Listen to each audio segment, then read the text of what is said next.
Due to this scam, so many students got not cleared this exam. I scored 564 marks in NEET 2024. MBBS is not about the giving medicine.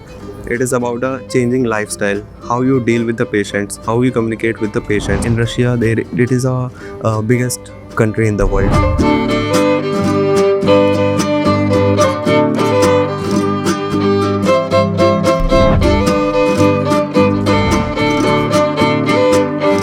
Well, I am a pleasure to say something about myself. I am Aarif and I am from Delhi.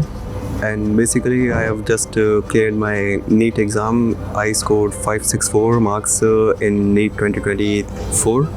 And but due to this scam over this NEET exam, and so many students got not cleared this exam, and I decided to study abroad, so I decided to choose Eduparity. And I met Dr. Vivek.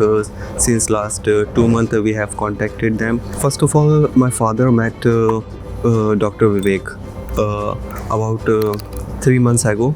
He met and all these things, documentation and all the requirement, essential photos and visa process, all these things are taken care by the Dr. Vivek and his team.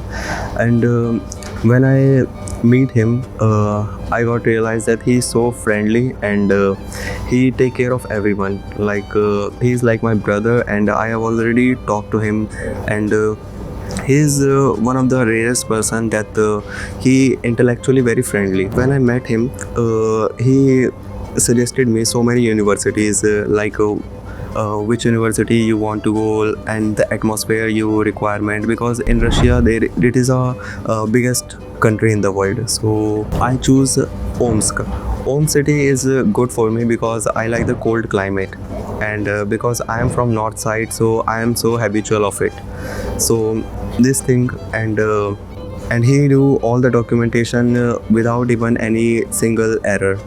So this is the best thing I have seen. As I started my journey in MBBS abroad right now, so first of all, I'm getting not nervous but excited, because I am already indulged in this thing, and I have prepared for last 2 years for this. I have already started my language practice already, because in Russia English is not as a language to speak, because all people speak in a Russian language. So I have already started learning this language. Apart from my MBBS, I have already started that my fitness journey. So I have also a YouTube channel named Fit with Doctor. You can also search on YouTube. So basically, apart from MBBS, as because MBBS is not about the giving medicine, it is about a changing lifestyle, how you deal with the patients, how you communicate with the patients. So these things all indulge in a personality development. Last but not the least, as we know, education is the most important priority in this scenario, in this era. So as Nelson Mandela already said, education is the most powerful weapon which you can use to change the world.